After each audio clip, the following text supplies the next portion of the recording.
You, an orphan faking blindness, end up mistaken for truly blind by a top-tier hitman, so much so he strips and showers right in front of you every day without a shred of modesty, even guiding your hand to his rock-hard abs.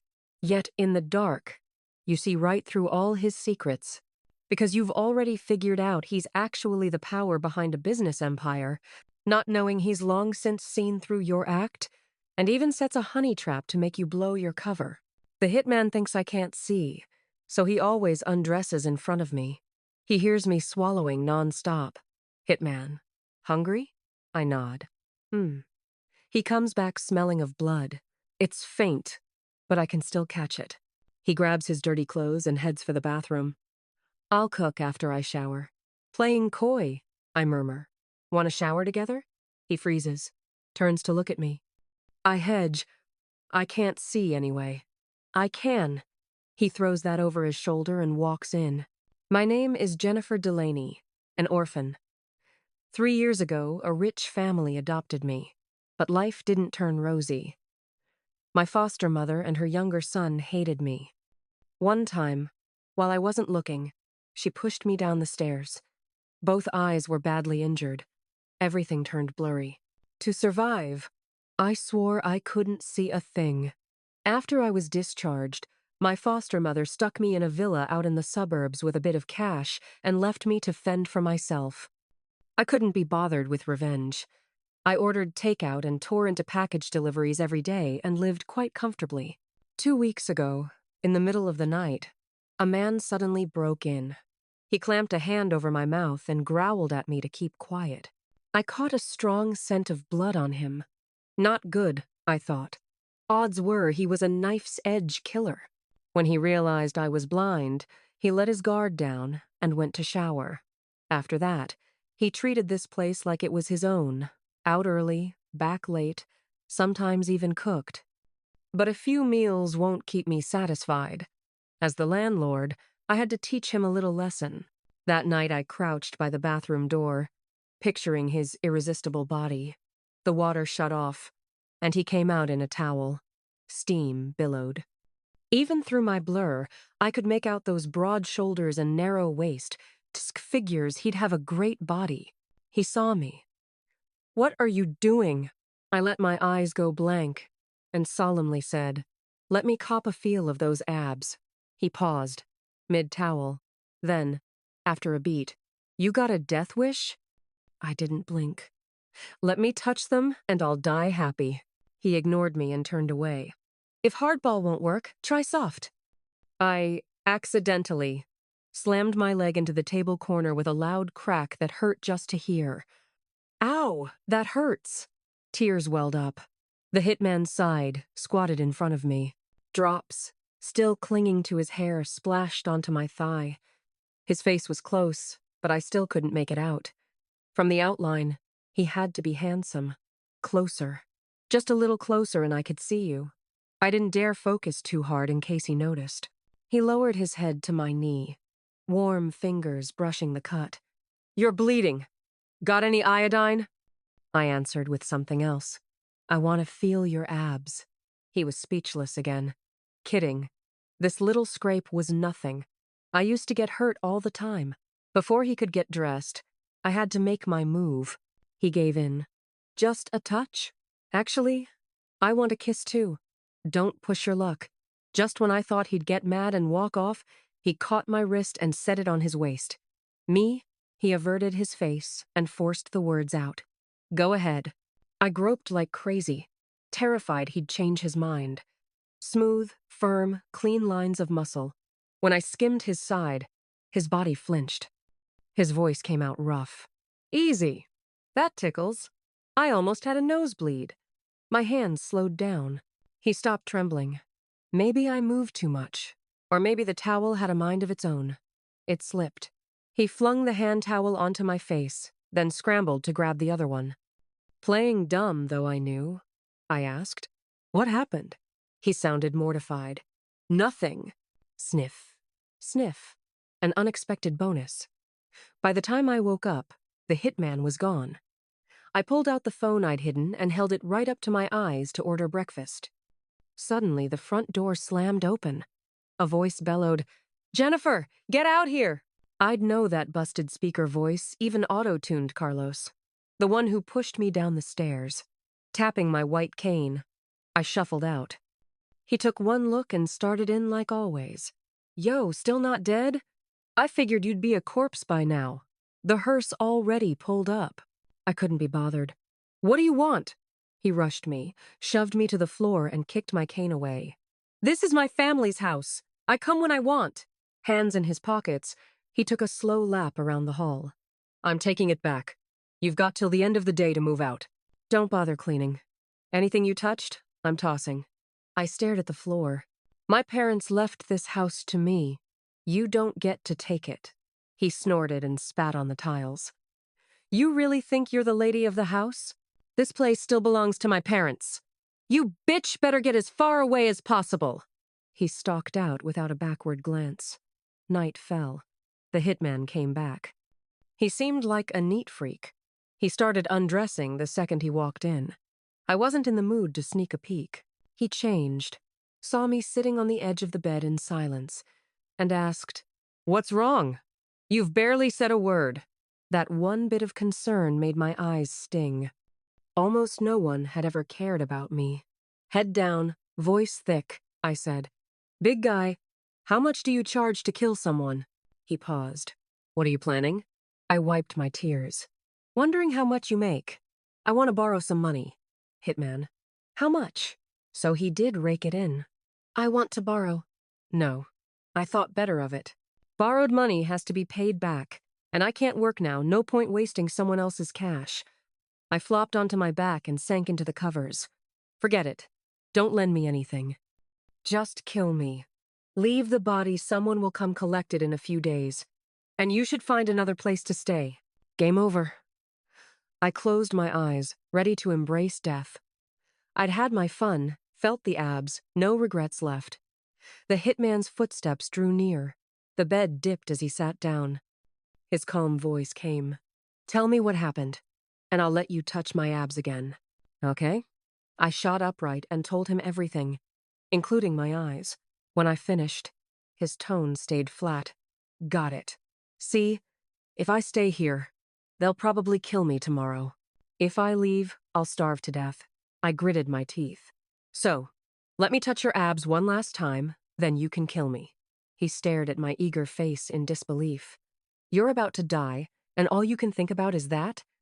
"Actually, I also want to roll in the sheets." My bluntness made him go silent again. I tested the waters. "Could you—" "No." He cut me off without hesitation. "Stingy bastard. He told me not to die yet. Didn't explain why, just shoved me under the blanket and went to shower. A hitman talking me into staying alive. Kind of funny. I didn't know what he planned, but I quietly packed a bag anyway.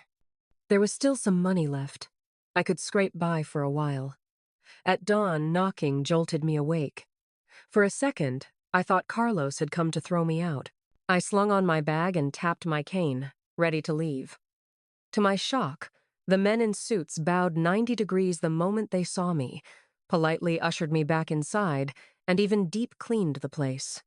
Hired thugs turned into housekeepers in seconds. Their leader smiled and said, "Miss Jennifer, our boss bought this villa. You can stay here as long as you like." I froze. "What boss? What the hell, boss?"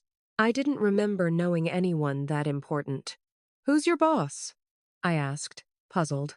The man in the suit said, "I'm not at liberty to say." What the hell? I glanced at the clock just in time to hear familiar footsteps. I rushed to greet him. "Welcome home, boss." He sounded utterly unsurprised. "You just welcomed the TV." Oops. That was on purpose. I pitched my voice high and groped at the air. "Where are you?" The hitman walked over, grabbed me by the collar, and lifted me off my feet. "Right here." I seized the chance, clutching his hand. "Boss, I'm willing to serve the organization with my life. Please take me in." Amused, he asked, "And what can you do?" That stumped me. After a beat, I said, "Well, you love taking showers, right?" I'm great at scrubbing backs. I'll take care of that for you from now on. Not necessary. I'm willing to devote myself to you. Not necessary. I pushed my luck. Pick one either way, you can't refuse. He went quiet. Fine. Scrubbing it is. I grinned. Deal. At the bathroom door, I took a deep breath, gripped the loofah, and stepped inside. Finally, a chance to admire him up close. He was standing with a towel around his waist, one hand braced on the wall, back to me. I pouted. Was it really that cold in here? I fought the urge to yank off that towel and said softly, I'm starting now. I gripped the cloth and began scrubbing hard. Is this pressure okay? Fine. I kept at it, head down.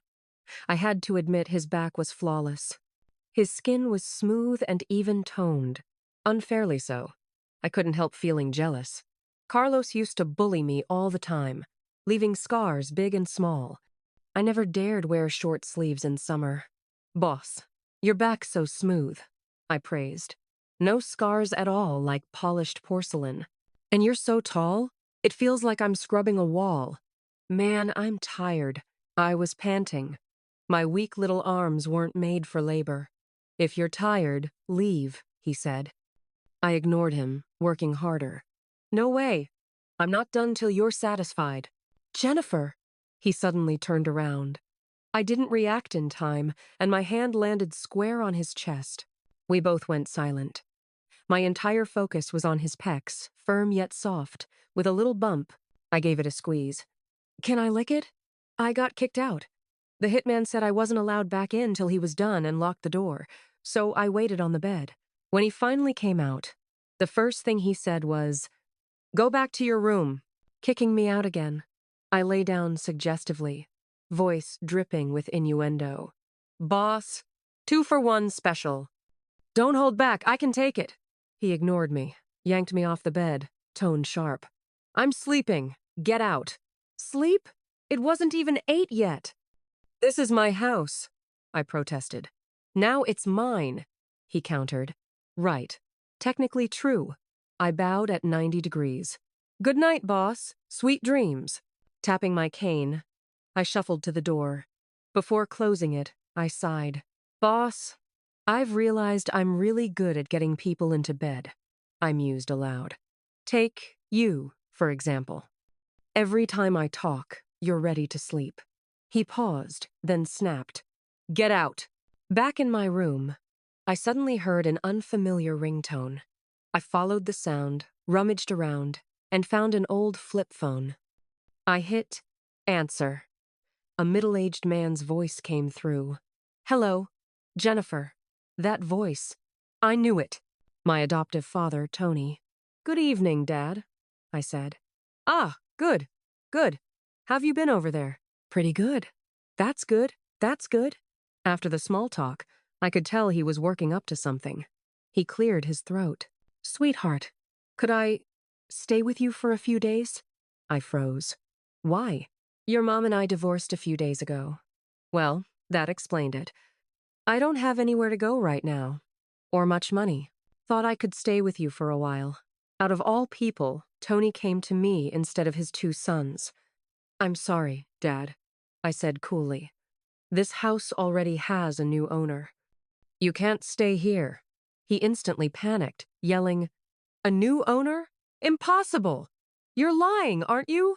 I'm not lying. You can ask Carlos, he tried to take the place back himself. Jennifer, please. Dad, really. Silence. I looked at the screen. Dead battery. I had no idea where the charger was. Forget it. I'd find it tomorrow. I tossed the phone back into the box. 3 years ago, through a relative's introduction, I followed Tony to the Smith's house. On my very first day there, Carlos dragged me into the bathroom and beat me up. Covered in bruises, I told my foster mother, but she brushed it off, saying Carlos was just fooling around. Only Tony showed me a little protection. I never knew why she and Carlos hated me so much. At school, my classmates avoided me, and the teachers couldn't care less. With the adults' indifference, Carlos became even more violent. One day, my foster mother shoved me down the stairs, breaking several bones. I nearly died. Later, when she learned I'd gone blind, she dumped the blame and abandoned me. Before Tony left, he handed me a cheap button phone, saying he'd call often. Until now, that was the only call he ever made. "Jennifer, are you in there? Open the door. It's Dad. Open up." The knocking was relentless, dragging me out of sleep. Added to the shouting, it tore me from my dreams. I opened my eyes. Dawn was just breaking outside the window. Damn it. Ever since Carlos showed up, I hadn't had one peaceful morning. From the voice, it had to be Tony. I pulled on a jacket and felt my way to the door. As soon as he saw me, Tony grabbed my hand, eyes glistening. "Jennifer, what the hell's going on? Who bought this house? And why did you hang up last night?" "I couldn't get through again." I pulled my hand back. "I don't know who the owner is." "The phone died last night. That's why."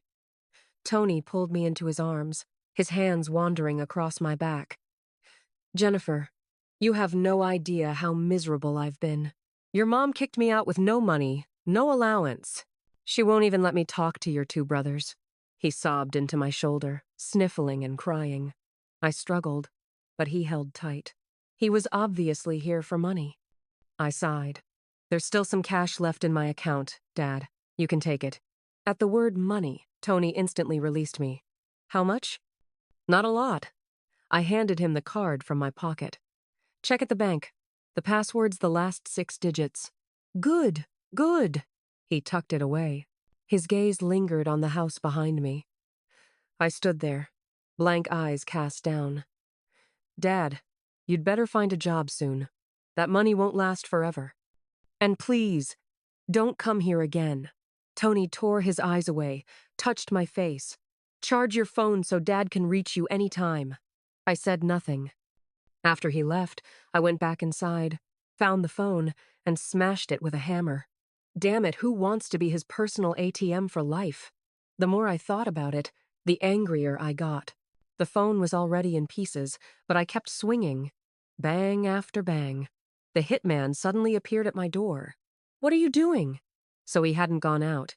I set down the hammer, scratching my head awkwardly. "My adoptive father keeps calling to ask for money, so I figured I'd destroy the phone first. Don't worry, I'll handle it." "I won't cause you trouble," he said. "If you need anything, I can help." I waved my hands quickly. No, you've done more than enough." He leaned against the doorframe, studying me for a while. "Suit yourself." Tony couldn't reach me and started hanging around outside the house every day. I hid in my room, didn't open the door, didn't make a sound. Eventually, he'd leave in frustration. After a few days, Tony stopped coming. My ties with the Smith family were finally cut for good. What a relief. But before I could enjoy my freedom, the hitman announced he was leaving. I figured he had to change locations. He said I could stay, but I insisted on following him live or die together with the boss.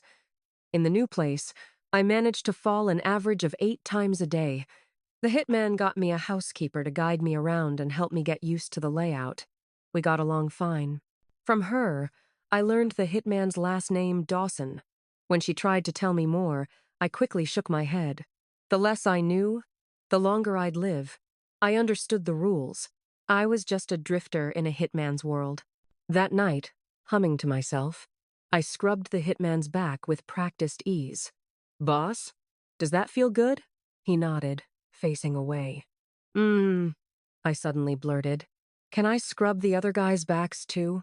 His body went rigid. He shot back. "Am I not enough for you?"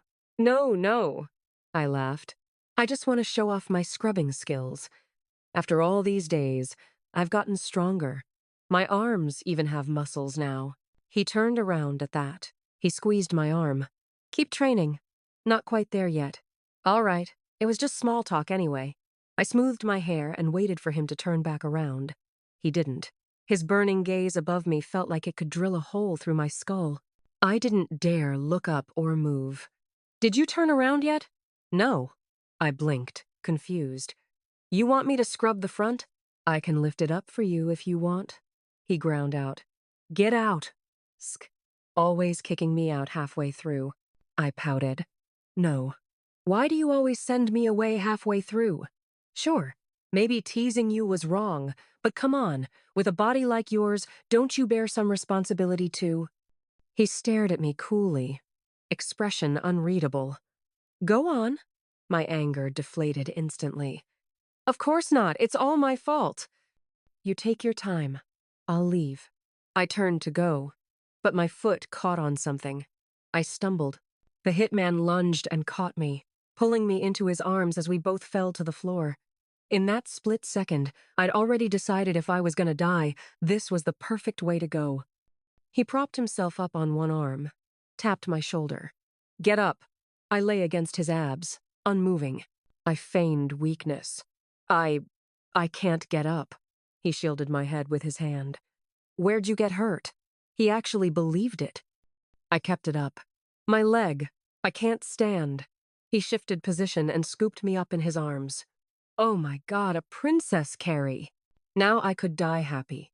He carried me out of the bathroom, bent to set me on the bed, and the instant he did, I wrapped arms and legs around him and flipped him onto the mattress. His low voice came out rough with anger. You've got some nerve, Jennifer. I've always been brave, I mumbled against his chest. Though the hitman barked fierce words, he didn't move, letting me cling to him.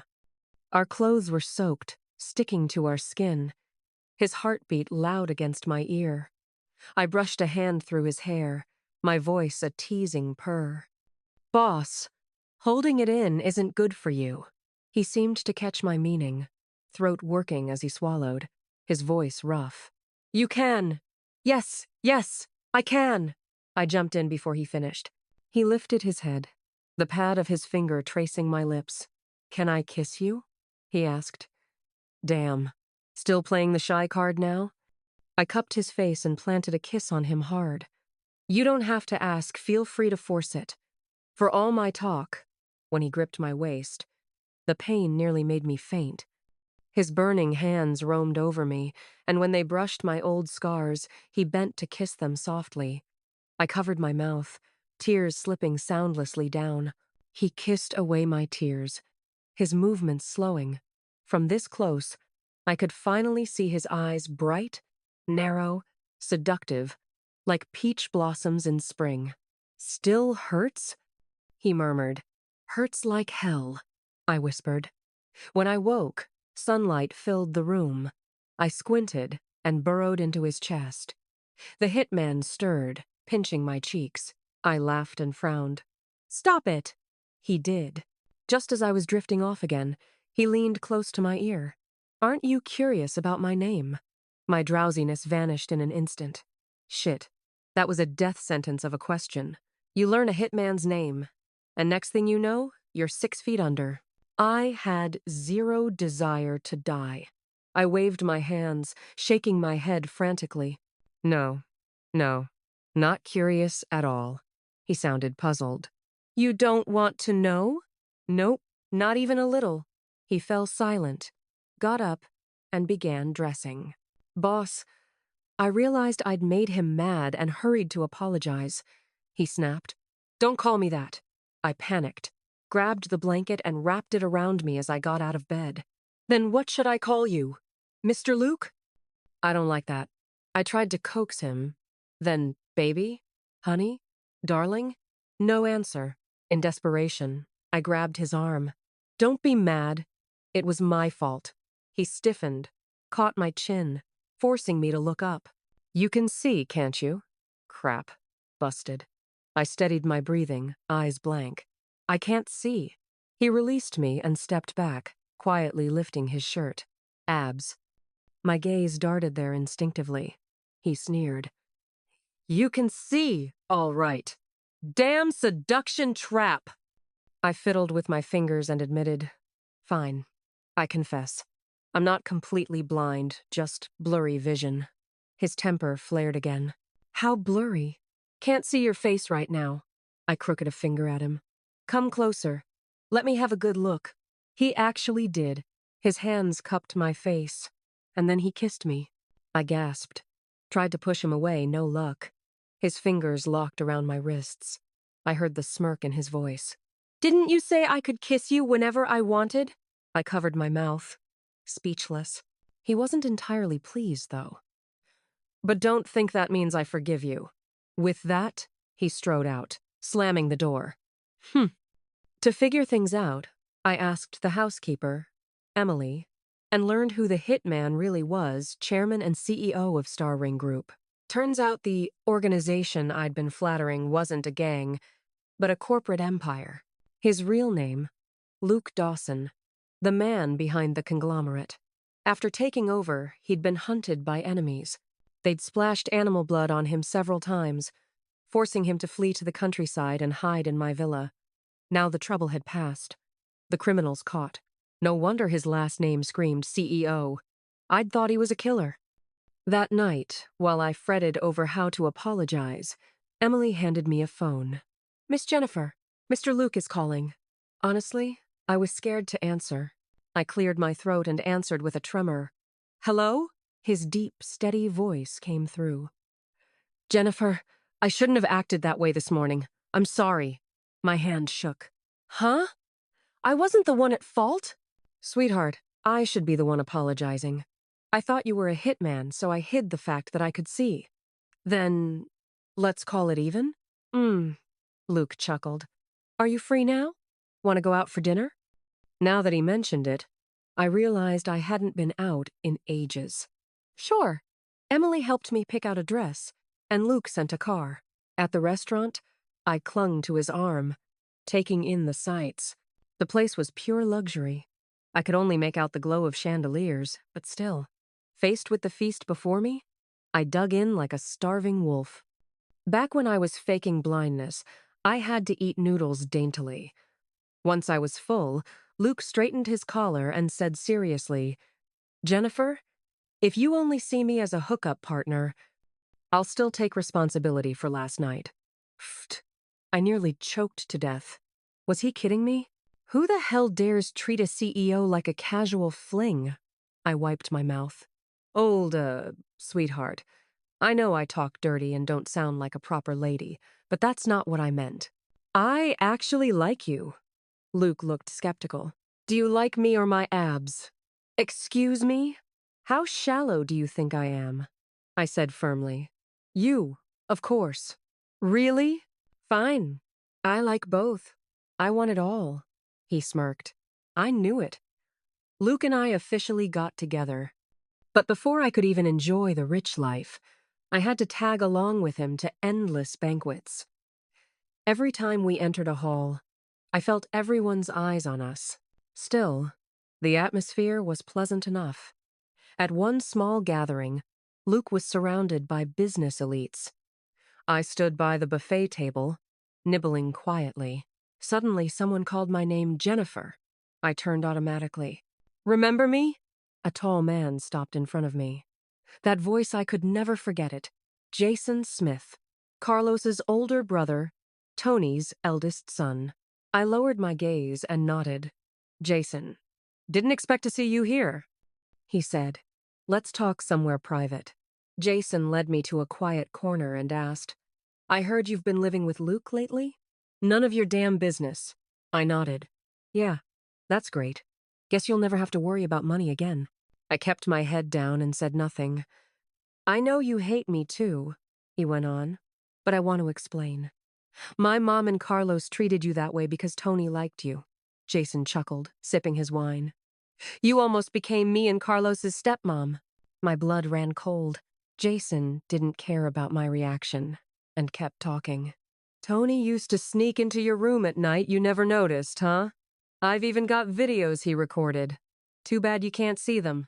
He bent close, whispering in my ear, his voice like ice. Want me to send them to Luke? See what he thinks? The bright lights around us helped me steady my breath. In the dark, I probably would have been shaking. What's your point? I asked. Jason slipped a card into my hand. I hope you'll keep in touch with the family. Honey, I've been threatened. I told Luke that night when I got home. He forced down his anger and said calmly, Don't worry. I'll handle it. I'm not worried. I'm kind of excited. I laughed. Didn't know the real psycho was this close to me. His comforting hand froze midair. I handed him the phone and the card. Call him and record it. I want to hear what that bastard's after. Beep, beep. The line connected. Jason's oily voice came through. Hello. Who's this? So polite, the asshole. I slipped into character, sobbing. Jason. Brother. His voice turned smug. Don't cry, sweetheart. As long as you do what I say, nothing bad will happen. I sniffled. I'll do whatever you want. Just please, don't tell Mr. Luke. He'll leave me. Luke was staring at me, stunned by my acting skills. I shot him a flirty wink. Jason hummed, clearly pleased. First, convince Luke to have Star Ring Group cooperate with our company. Then, you'll transfer me 30 million and some shares. He listed condition after condition, each more ridiculous than the last. You'd think I was some kind of secret agent from the way he talked. After a string of fake promises, he finally hung up. Luke had heard everything. He called the lawyers, arranged evidence, and even set up a bank account for the sting. A few days later, wearing a wire, I went to meet Jason. The whole time, I played the pitiful act, begging him to give me the videos back. But just like every TV villain, he handed me one copy, then waved another in my face. He said he'd use it to control me for life. Then he played one of the recordings. I couldn't see the screen, but I heard my sleep-talking voice and Tony's heavy breathing. It made me sick to my stomach. In the end, both Jason and Tony went to prison. My foster mother dragged Carlos to kneel and apologize. The moment they hit the floor, I rolled my eyes. Carlos wept, saying I could hit him as much as I wanted, that he wouldn't fight back until I'd vented my anger. But I just wanted him locked up. I didn't want to dirty my hands. And that was that. Before the weather even cooled, the Smith family's empire collapsed. Carlos was jailed for assault, too. With peace restored, I finally had time to think about me and Luke. Now I could openly flirt with him, and he'd gotten used to it. Whenever I leaned in, he puckered up, waiting for a kiss. No challenge left. I missed the days when he used to play hard to get. Arms crossed, I strolled into the bathroom. Luke was showering. He turned, grinning. "Want to join?" I sighed and patted his chest. "I liked you better before, so shy and innocent. Wouldn't even let me nibble you." He paused mid-kiss. "And now? Now?" I frowned. "You practically shove it in my face." "Oh, really?" he snorted. "Then get out." Yes, there it was, the old spark. "No," I scowled. "What are you going to do about it?" Luke grabbed a towel, dried himself, then bent and hoisted me over his shoulder. He didn't let me off easy that night. By morning, I was sore all over, barely able to move. It was my own fault, but I still couldn't resist teasing him. "I'm sorry," I said, watching him. He blinked. "For what?" "Nothing. Luke wanted to fix my eyesight. He drove me to every major hospital, but every doctor just shook their head. It's okay," I told him. "As long as I can see you, I'm fine. You're my whole world." It was a cheesy line I'd learned online, and it sounded even cheesier out loud. Even I cringed a little. Luke took my hand, placing something cool in my palm. He kissed my cheek. "Jennifer, will you marry me?" So sudden. My heart leapt, but I couldn't give in too easily. "Sure," I said with a sly grin. "What's in it for me?" "Unlimited access to my abs," he offered.